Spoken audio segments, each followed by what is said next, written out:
Sadiq Khan's hold on London under fire. Can Farage's rise shift the capital's future?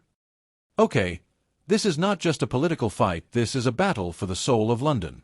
While the world's eyes are locked on global crises, something big is happening right at the heart of the UK's capital, and no one can afford to ignore it. Mayor Sadiq Khan, 2 terms deep, known for his bold climate goals, controversial transport changes, and high-profile city campaigns, is suddenly looking less invincible. Why? Because Nigel Farage, yes, that Farage is back in the spotlight. And this time, he's not just shaking things up in Brussels or leading anti-EU marches. He's got his sights set on London. And the question everybody's asking right now is, could this actually work? Let's break this down. Khan, who once cruised through City Hall with broad support from younger voters, urban liberals, and Labour loyalists, is now dealing with a different kind of city. Post-COVID recovery has been uneven. Inflation is squeezing working-class Londoners. And some of Khan's most ambitious policies, like the ultra-low emission zone, ULEZ, expansion, have sparked outrage, protests, and even vandalism. Into this tension steps Farage, the political disruptor.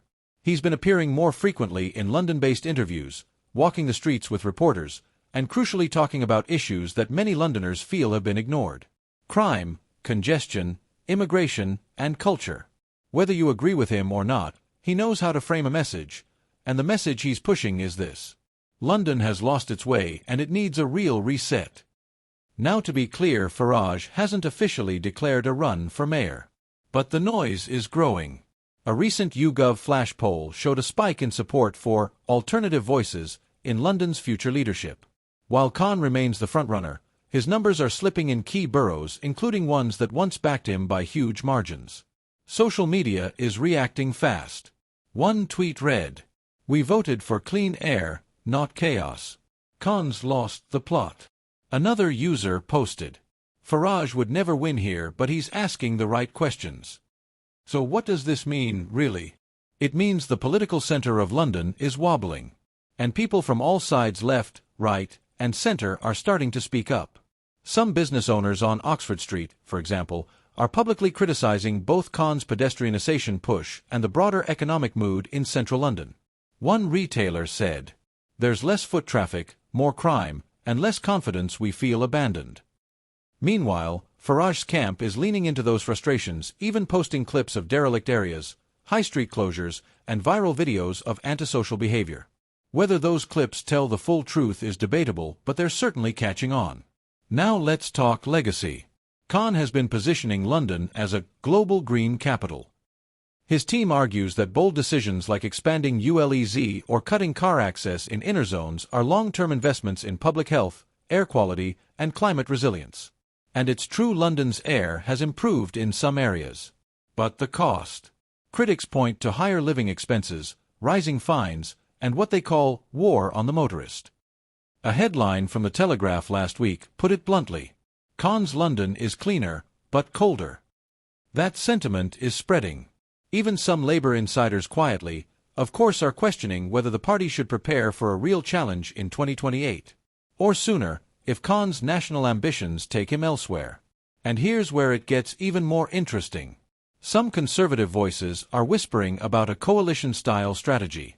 One insider reportedly said, "If we want to block another Khan term, we may have to work with people we don't like."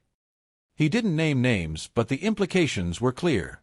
Farage is becoming a wild card, a potential kingmaker, or a disruptor who forces a very different conversation about London's future. Meanwhile, Sadiq Khan isn't backing down. He's doubling down on climate goals, doubling down on infrastructure projects, and taking bold stances on international issues like Gaza, global migration, and urban justice. But that's exactly what critics are using against him. "Focus on London first," one commentator said this week. "Stop chasing headlines, and fix what's broken here at home." So where does this leave us? Is London really at a tipping point? Or is this just noise, the usual political drama in the build-up to an eventual re-election campaign? The truth is, both things can be true. Khan is still popular in key parts of the city. But he's facing new winds, louder voices, angrier crowds, and media momentum that seems to be shifting fast.